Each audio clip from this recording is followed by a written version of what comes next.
بسم الله الرحمن الرحيم الحمد لله رب العالمين والصلاة والسلام على أشرف الأنبياء والمرسلين نبينا محمد وعلى آله وصحبه ومن تبعهم بإحسان إلى يوم الدين أما بعد سلام الله عليكم ورحمة الله وبركاته.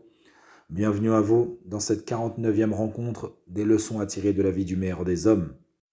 Certes, le lien par lequel An-Nabi sallallahu alayhi wa sallam a lié ses compagnons est un lien sage qui ne saurait être secoué par les jours et également affaibli par les années. Il est clair qu'entre les compagnons du prophète sallallahu alayhi wa sallam, il y avait un amour, une fraternité, un altruisme sans pareil.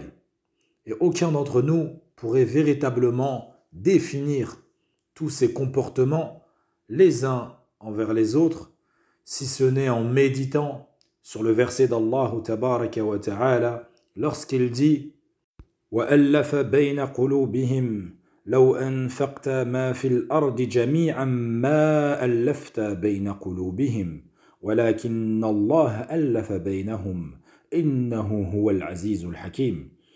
Il a uni leur cœur par la foi. Aurais-tu, toi, Mohammed, dépensé tout ce qui est sur la terre, tu n'aurais pu unir leur cœur. Mais c'est Allah qui les a unis, car il est le puissant, le sage. Parmi les événements qui nous montrent et prouvent cette fraternité véritable qui était entre les compagnons du prophète sallallahu alayhi wa sallam, ce qui eut lieu entre Omar ibn Khattab radiyallahu anhu wa Ayyash ibn Rabi'a radiyallahu anhu, comme nous l'avons précédemment évoqué dans le cours précédent. Donc lorsque Ayyash radiyallahu anhu a décidé de prendre la route et de revenir vers la Mecque, et que tout le long de ce voyage, il lui arrivait parfois de se disputer avec Abu Jahl. Lors de ce retour, Abu Jahl lui dit « Ô fils de mon frère, Wallahi, mon chameau que tu vois là, il est trop dur. Permets-moi de monter en croupe derrière toi. » Ayyash lui répondit en toute innocence et bienveillance envers lui, « Avec plaisir, bien sûr que si. » Et Abu Jahl, à peine monté en croupe derrière lui, il l'étouffa, il l'étrangla. Ils tombèrent tous deux par terre jusqu'à ce qu'ils s'évanouissent.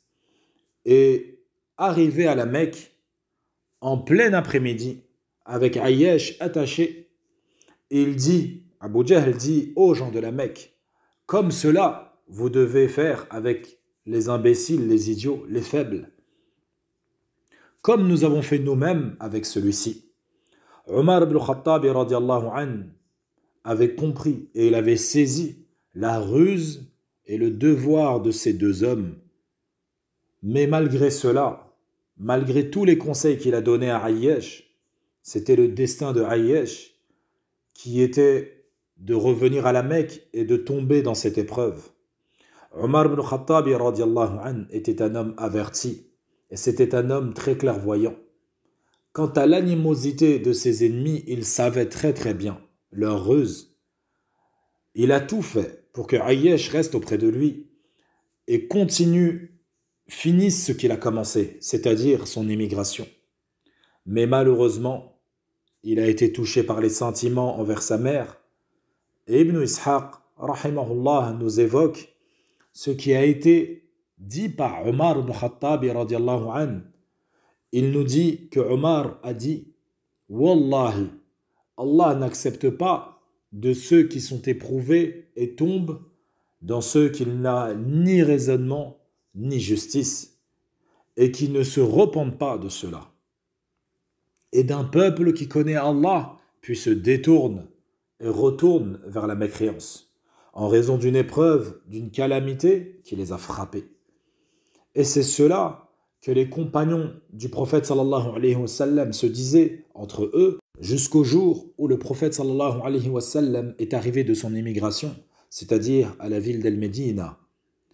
Et Allah Azza wa Jal lui révéla la parole où il dit قل يا عبادي الذين أسرفوا على أنفسهم لا تقنطوا من رحمة الله إن الله يغفر الذنوب جميعا إنه هو الغفور الرحيم وأنيبوا إلى ربكم وأسلموا له من قبل أن يأتيكم العذاب ثم لا تنصرون واتبعوا أحسن ما أنزل إليكم من ربكم من قبل أن يأتيكم العذاب بغتة وأنتم لا تشعرون أن تقول نفس يا حسرة على ما فرطت في جنب الله وإن كنت لمن الساخرين.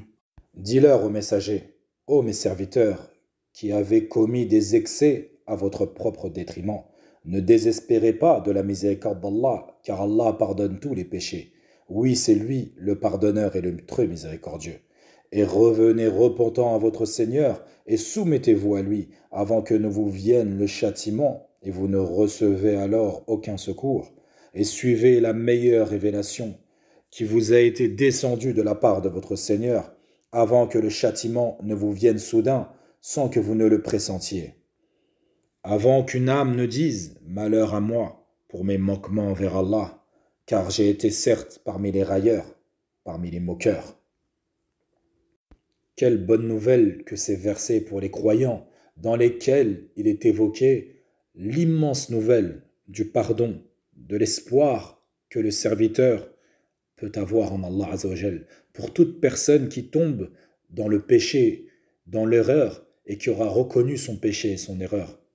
قل يا عبادي الذين أسرفوا على أنفسهم لا تقنطوا من رحمة الله إن الله يغفر الذنوب جميعا إنه هو الغفور الرحيم. Dis, ô mes serviteurs qui avez commis des excès à votre propre détriment, toi qui pêches jour et nuit, ne désespère pas de la miséricorde d'Allah, car Allah pardonne tous les péchés. C'est lui, Na'am, le pardonneur, c'est lui le très miséricordieux. Quel message d'espoir pour tous ces gens qui sont actuellement dans les ténèbres des péchés et parfois même te disent « Comment Allah pourrait me pardonner? Regarde ce que je fais. Je bois, je mens, je triche, je vole. » Ce verset nous montre la réalité de la miséricorde d'Allah. Ce verset, il est chaleureux. Ce verset, il te tend la main. Il te tend la main et il te demande de revenir vers ce Seigneur clément et pardonneur. Et comme cela, les compagnons, ridwanullahi alayhim ajma'in, ils fuyaient vers leur religion. Ils fuyaient de Mecca vers El-Médina. Ils voulaient par cela adorer Allah Azza wa Jal en toute sécurité et dans la paix et dans la tranquillité. Ils fuyaient avec leur religion vers leur religion, vers le tawhid, l'unicité d'Allah, tabaraka wa ta'ala, vers la croyance authentique, qui était la chose la plus précieuse auprès d'eux. Dans cette vie, pour l'au-delà, ils nous ont montré les meilleurs des exemples. Et parmi ceux-là, Omar ibn al-Khattab, radiallahu anhu, qui est resté ferme sur sa foi et qui a montré son expérience et sa connaissance de la ruse des ennemis d'Allah. Et il eut un comportement exemplaire avec Ayyash, radiallahu anhu, en lui montrant ce qui était la fraternité par excellence, au point de lui proposer de prendre la moitié de sa richesse, en échange que Ayyash s'écarte de cette fitna, s'écarte de cette épreuve. وهكذا إذا كانت النفوس كبارا تعبت في مرادها الأجسام. Lorsque l'âme est grande, elle épuise le désir du corps, comme cela étaient les compagnons du prophète sallallahu alayhi wa sallam. Ce sont leurs exploits, leur exemplarité.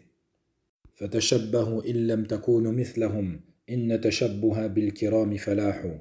Imitez-les malgré que vous ne soyez pas comme eux. Et certes, l'imitation des pieux est une réussite, est une victoire. أسأل الله جل وعلا بمنه وكرمه أن يعمر قلوبنا بالإيمان وأن يسعد أرواحنا بالقرآن وأن يجعلنا من أتباع المصطفى محمد صلوات الله وسلام عليه. اللهم اجعلنا ممن يستمع القول فيتبعون أحسنه. اللهم اجعلنا ممن يرفع لا إله إلا الله. اللهم ارفعنا بها واجعلها آخر كلامنا في الدنيا. وصلى الله وسلم على نبينا محمد وعلى آله وصحبه أجمعين.